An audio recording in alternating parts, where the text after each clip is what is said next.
it's a little bit hot. Hi, how's your day? Mine's pretty good. I'm getting ready to make some curry.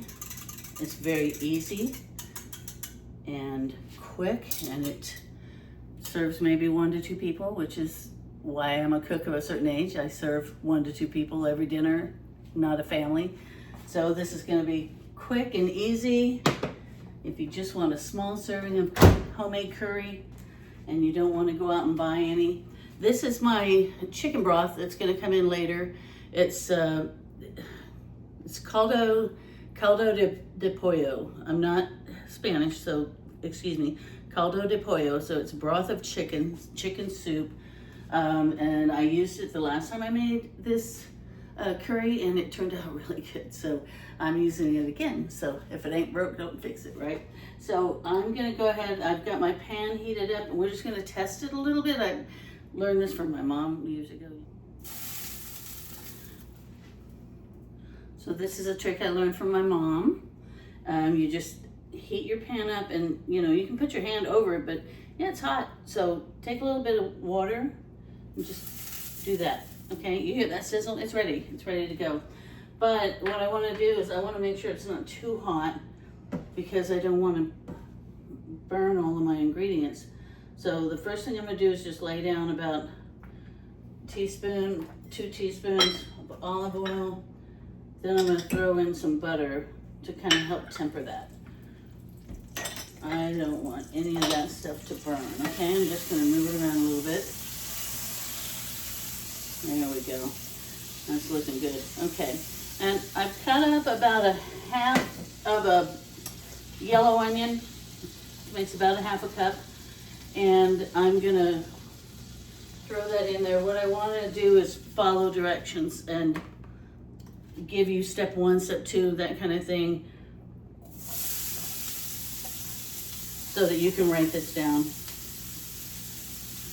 and make it your own. So let's use a wooden spoon, because they do pretty good on these kind of pans.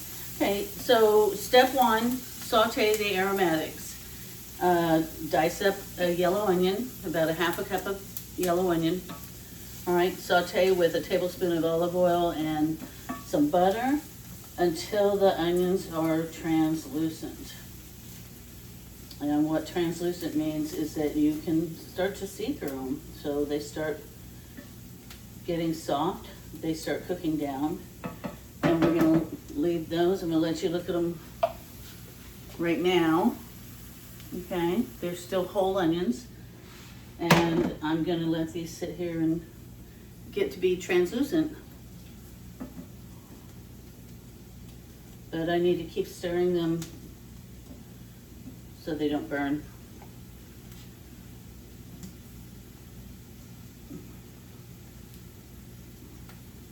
And I'll be right back. Okay, so I felt safe walking away while the onions were at the beginning of their translucent stage, because I knew that they were low enough they're not going to burn while I just step over there for a minute. So it's okay as long as you're watching and you're not leaving the area and going to Walmart. So just hang out here in the kitchen with it. I had to pause the video and go turn off this fan over here because it was hot in the kitchen. As I get started cooking, my kitchen kind of holds the heat right here, and so I turned on a fan to help cool down, but now, wouldn't you know it, all I can hear is that fan. So I had to go turn it off, and it's okay. My onions are doing good. So step 1, saute the aromatics. Aromatics are things that smell good. First step is onions. We have a yellow onion, half a cup, diced evenly. Even dicing gives a more even cook. All right, so we're gonna let that keep cooking. I'm trying to get it to be translucent, and it just needs a few more seconds. So I'm gonna go ahead and give myself a little break real quick, and I'll be right back. Okay, we're back. My onions are looking translucent and they're starting to turn a little yellow and getting a little color on the edges. So that is the very first step. And the next thing we're gonna do, make sure you write this on your recipe list. Add the minced garlic, 1 clove, and the minced ginger, 1 tablespoon. All right, here we go. And this kitchen's getting ready to smell incredible, y'all. Now I mince fresh ginger straight out of my freezer. I keep my ginger hands, as they call them, in my freezer. And then when I need them, I just pull them out and scrape them on the microplane. I don't see my microplane. I'd show it to you. There it is. So microplane. This is what I do for my garlic and my my ginger. Okay. So this is just maybe 1 to 2 minutes. We've already been into this about 30, 40 seconds. You know, keep an eye on that. Just, it's there, it's gonna, it smells so good. Once it becomes fragrant, okay, that's when we're gonna start working on the next step. And I think this is good. It's nice and fragrant. Okay, so we're gonna push this over to one side of the pan. I'm gonna go back and take my oil. I'm gonna do a big dollop of oil there, and I'm gonna let it get hot real quick while I get out my curry powder. Okay, so my curry powder, I like 2 teaspoons. And this step is called blooming the curry powder. So we're gonna bloom it by sprinkling it right over top of the olive oil. Now the olive oil is bubbling, so I know it's hot. So right over top of the hot oil, we're gonna sprinkle that curry, and then it's gonna sit there. 2 teaspoons. And that means it's gonna sit there and it's gonna kind of cook a little bit. Keep it off the sides, all right? At the same time now, we wanna bloom everything else, all right? At this point, add cumin, turmeric, and paprika to bloom, okay? Cumin, I'm gonna do a 1/2 teaspoon. Blooming, again, this is what we're doing right now. We're on our blooming step. Turmeric, I'm gonna do a 1/4 teaspoon of turmeric. And a 1/4 teaspoon of paprika. And this is one of those times where you put in a 1/4 teaspoon at a time because you can't take it out if you put in too much. You can always put in more later, but you can't take it out if you put in too much, okay? All right, so let's go ahead and just take those measurements. So we had 2 teaspoons of curry powder and a 1/2 teaspoon of cumin, which is delicious. 1/4 teaspoon turmeric, 1/4 teaspoon smoked paprika. All right, so I'm gonna set those back there. Okay. All right, now we're stirring so the spices don't burn, okay? And what we're hoping for, adding a little bit more oil. That was a lot of spices on that little dollop of oil. So what I'm going after is a paste. So right here, see how it's turning into a paste. If you make roux at all, if you make gravy, you know that's what you're looking for. You're looking for a wet sand consistency. Same here, okay? Same here. All right, and it looks like my onions are taking a beating, so I think we need to move along. Stop talking. Okay, 1 to 2 minutes until it becomes very fragrant and forms a thin paste. Okay, that's it. Do not burn. That's what I'm trying to avoid right now. Okay, build the sauce. To build the sauce, stir in a liquid base, such as chicken stock or coconut milk. So I'm gonna add my chicken stock. I had 2 cups here. I just now added a half a cup. I just need these things to get a little wet. All right, so now they'll stop burning. All right, and I'm mixing up all of that spice, all of that aromatic. All right, so let me get a spoon. My spoon from Ichibanya cocoa curry from Okinawa. So we love curry around here, and being able to make it at home is just a bonus. We can order it, but when the order runs out, then what do?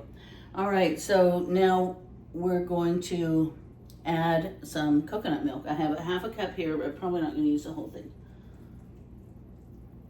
And that is to help bind it, okay? And it also helps give more flavor.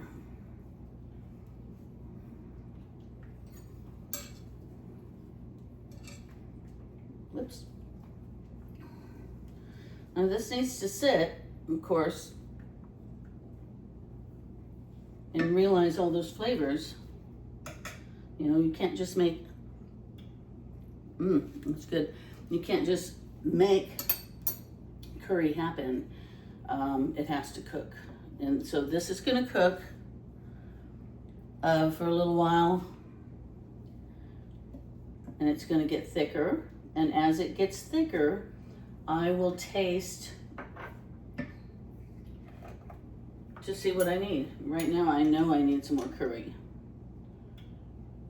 So I'm gonna add a little bit more curry.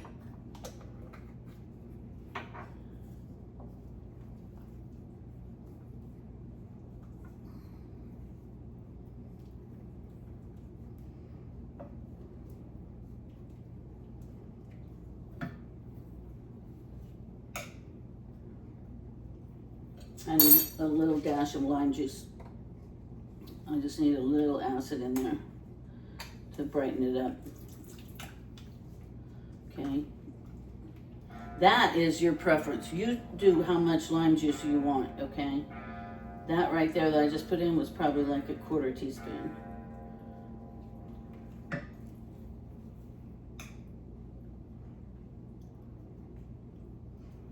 That really helped. Okay.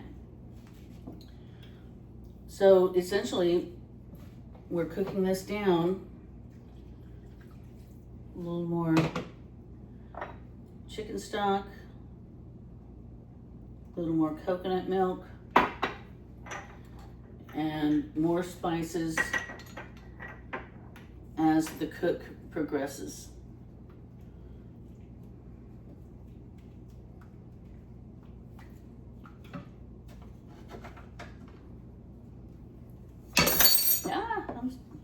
Oops. I like a little bit of ground pepper.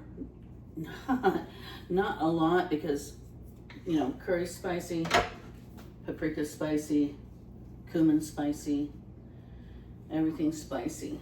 So I want to check my salt. I can taste that lime. Don't want to overpower anything. And that's it. That's curry. And this is what you're gonna do until it becomes thick. Just sit here and stir it. Add these as you go along. Have somebody else come in the room and taste it. Does it need more paprika? Does it need more cumin? But I can tell you, the curry that we end up with cooking it this way at home, it's the same flavor, or almost as close to it anyway as we can get, of my husband's favorite, which is Coco's Ichibanya curry in Okinawa in Japan. So now, what can you do with curry if you're not a curry fan already? It's good. A lot of people add steamed vegetables. Right there, I've got some carrots and some potatoes. Put that in here. That makes like a gravy. Steamed vegetables, like a pot roast, sort of. And then a nice pot of rice. We've got steamed rice right here. Steamed vegetables. Nice little pot of curry cooking. And I'll just be adjusting flavors until I get it to the stage I want. So, as always, don't forget to salt and pepper. We just did that. Adjust your flavors and cook to the consistency and flavor that you want. And don't be afraid of flavors. Put bigger spoonfuls in. If you want 3 or 4 curries, or you want, 2 or more turmerics, paprikas, cumins, get them in there. And if it's too much, if you make a mistake, pour a little bit more of the chicken broth in there and water it down a little bit, and kind of pull it back from yourself. Okay, so that's tasty, and I'm hungry. So I hope you enjoyed. I hope you learned something. Talk to you later. Have a good day.